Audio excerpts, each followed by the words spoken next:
Again, my name is Ms. Prosnick. I'm the College and Career Advisor here at Northgate. And today I wanted to go over what is our AP classes so that you have more information about that as you are looking to choose your courses for next year.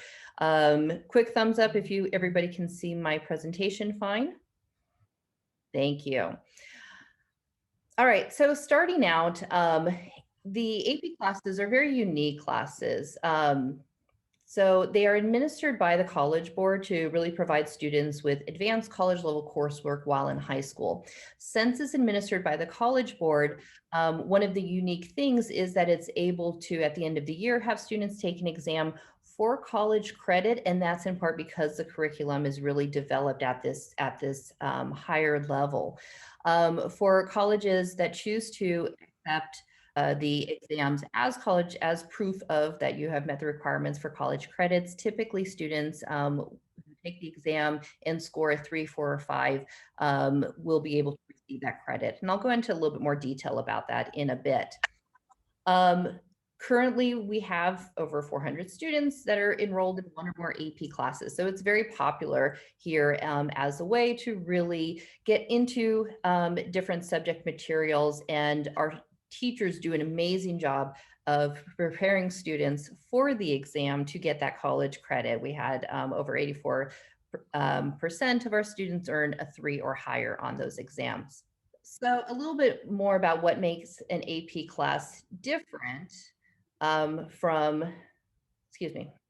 our other classes. It is being having coursework that will basically be mimicking the level of work that students will get in college. There, of course, is an increased amount of writing, homework.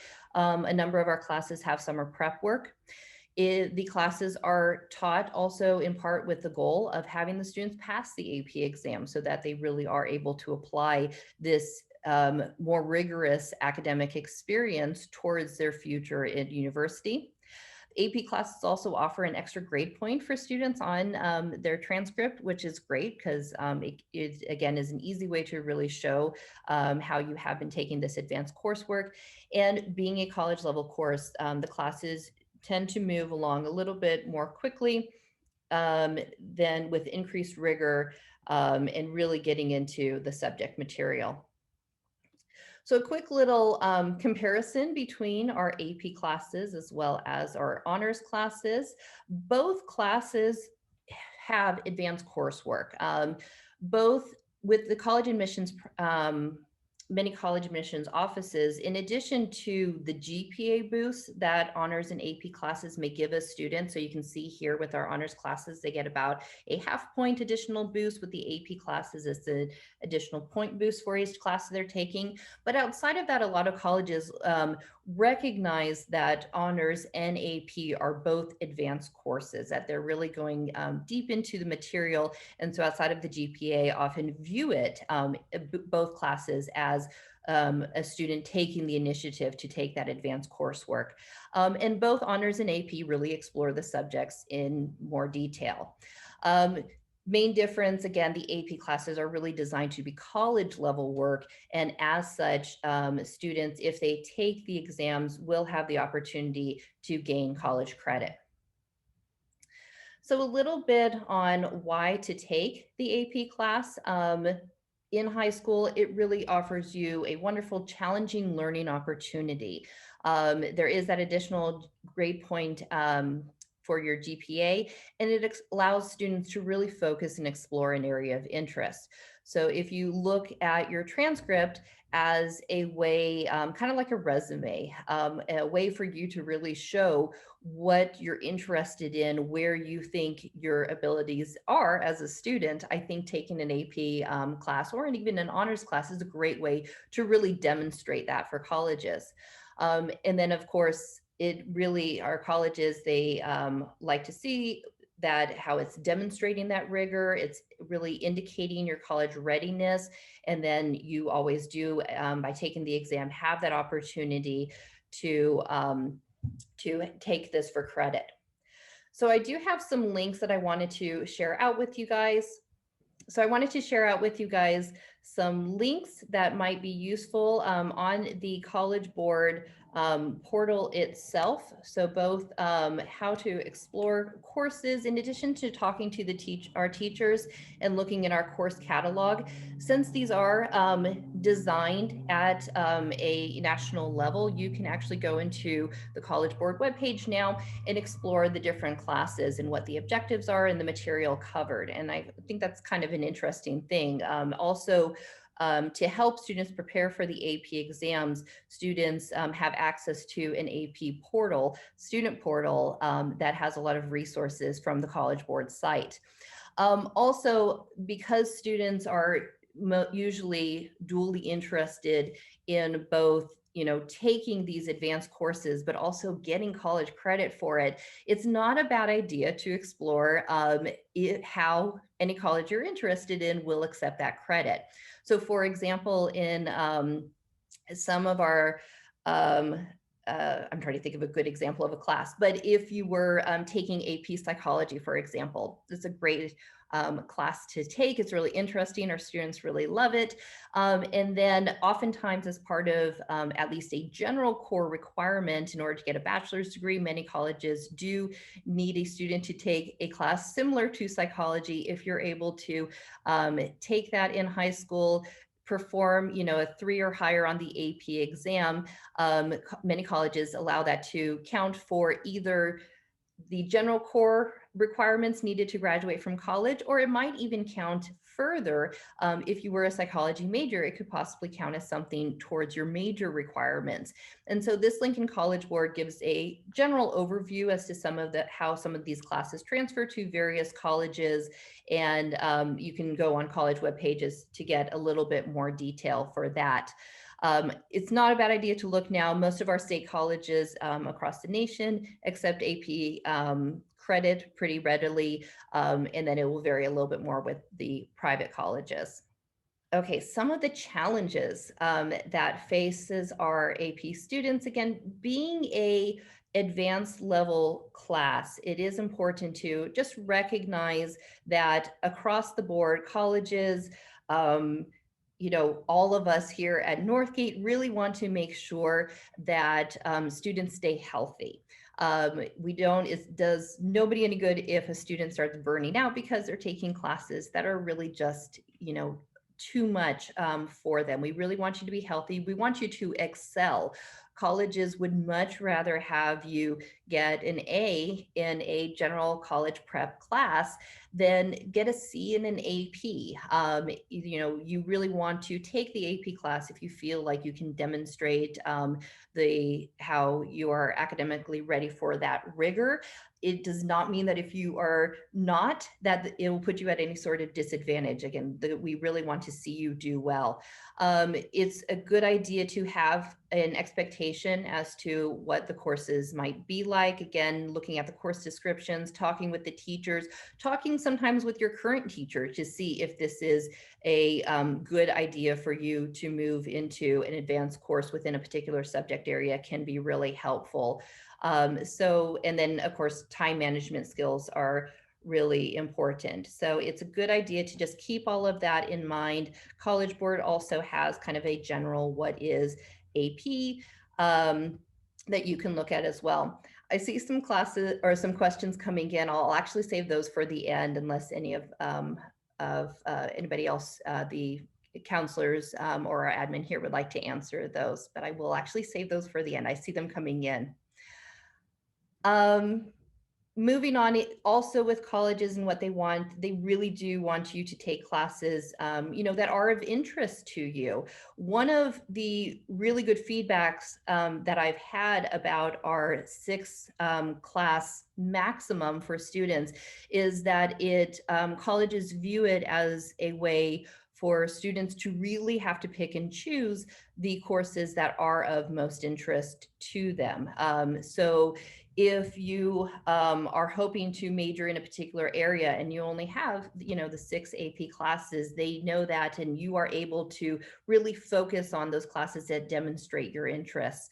Colleges like to see our AP and our honors classes because they can see that you're challenging yourself. Again, not to the detriment of your health, but hopefully it does demonstrate that you are willing to take that step to really challenge yourself academically. And the classes should be reflecting really where you have a genuine interest. Reasons not to take an AP. So this is some of the things that we will actually hear from people. Increasing your GPA, that could certainly actually be a very valid reason as to why you might want to take it, but it shouldn't be a sole reason to take an AP exam. Hopefully you also really do like the subject that you're getting into. Oftentimes, a lot of our students will say, all of our friends are taking a particular class, same thing. High school is a really neat time because you're really starting to think about where your pathways are going to lead you after high school. And so as part of that, you want to think, okay, well, what do I want to do? Where am I going in life? And really make decisions with your courses kind of based off of your own personal goals. Be careful, certainly, if you are participating in sports or a lot of outside activities, because AP is a greater time commitment. And so you do want to make sure that you give yourself enough time to to do well in these classes. If you're talking to me and you're like, well, I kind of want to take another AP class, but it's just not, I just really don't like, X subject.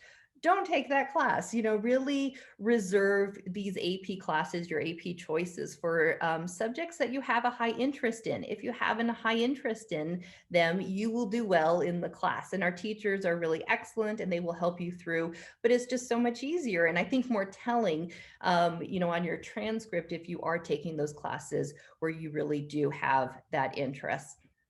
So here is a list of all of our AP and honors classes.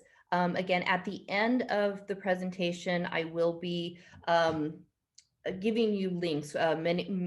Almost all of our AP teachers are actually here today, so I will give you those links so that you can ask them questions directly. I think we have an excellent list of classes. In addition to that, I love all of our honors classes as well, because sometimes I will have a student who's interested in going the medical route, and they really want to take physio, but they're not sure if they should do that or another AP science class. And so it's good to know just both of these are advanced classes that can really benefit you moving forward. So in order to sign up for the classes, please make sure that you do go onto the Northgate main page. There is a contract, an AP honors contract that students will need to complete in addition to the normal, to all of the normal course registration process that you're doing. In the AP honors contract, you are in short confirming that you have met those prerequisites in order to get into any of the classes. If they do have a prerequisite, you're really confirming your readiness, and you'll kind of click through to sign that.